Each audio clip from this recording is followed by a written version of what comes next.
Alright, so what we're going to do now is we're going to change the spark plugs out on the 585.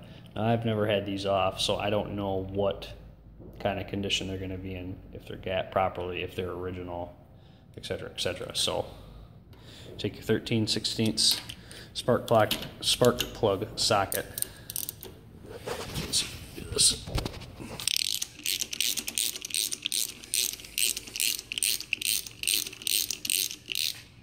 Dropping in the oil. These plugs off here.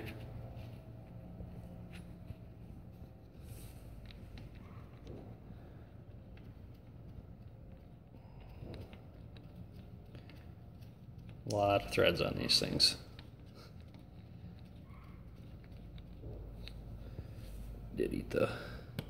Did take the rubber boot with it, so let's see if that helps. Kind of see they're kind of crummy and dirty. They're not awful shape, but there definitely could be replaced. So we're going to get the other one out and we'll gap these properly per the book spec and reinstall them. Be back in a second. All right, you can see the difference between the new ones, which are on the right, and the old ones, which are on the left. This one came out of the right-hand cylinder, this one came out of the left-hand cylinder. And this one is a little more darker than the other one, and this one shows it's a little bit more wet.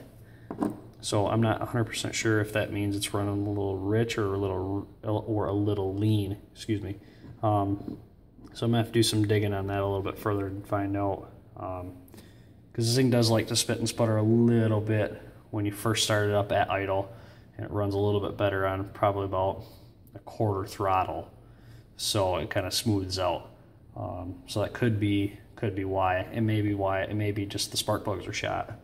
So we'll put these new plugs in and see what happens and go from there. But right now we're going to gap these things properly. We're going to go with per the book spec. If you look on page 33 of your operator's manual, it'll show you checking spark plugs.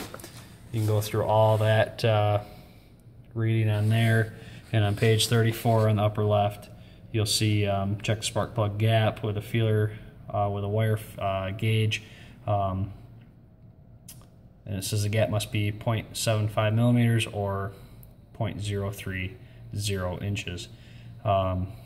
I don't have a feeler gauge, but I got the equivalent, excuse me, just a little gap ring, I guess you'd call it, and 0.030 is the second to last, the largest on here. So, or smallest rather, I'm sorry. So yeah, we're gonna gap these things here a second, and let's see if I can set you up so I can gap these and have you guys kind of watch. I don't know if this is gonna work or not. Maybe. Let's see if I can do this here properly. You just take the end of your plug. You can see it's at a 0.02 right now, probably about almost a 0.30. So we got to open up this little guy right here a second, and just take a little something and open that up. It doesn't take much to open this up.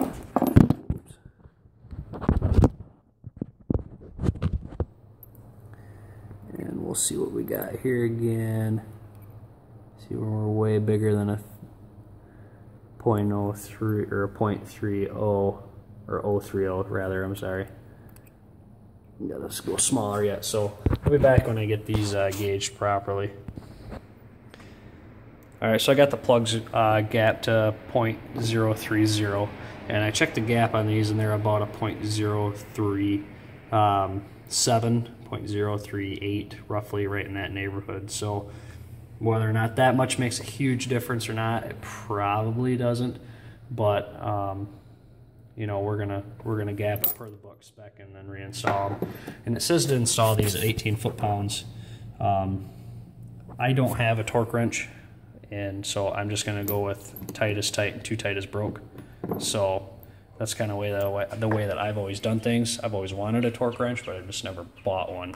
I don't do enough wrenching to justify it. So we'll get these installed and then fire it back up and see how much better it runs. See you in a second. Alright, so we just got the last plug installed and coil wire, put it back on. And we're going to give it a little fire up here, see if there's any difference or not. Let the pump prime.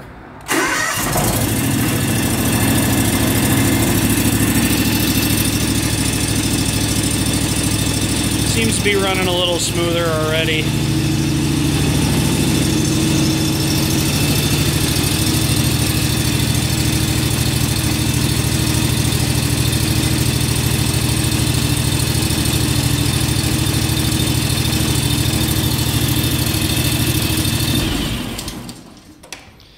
Yeah, it's definitely running a little bit smoother already with those new plugs in, so I got a feeling that that was part of the issue, but we'll keep continuing on with that one here in a little bit. So yeah, we're going to continue on with that one. If I have any more issues with it, I'll dig into it a little bit further, but for right now it seems to be running better. So we'll see in the next video of changing the fuel filter on that 585.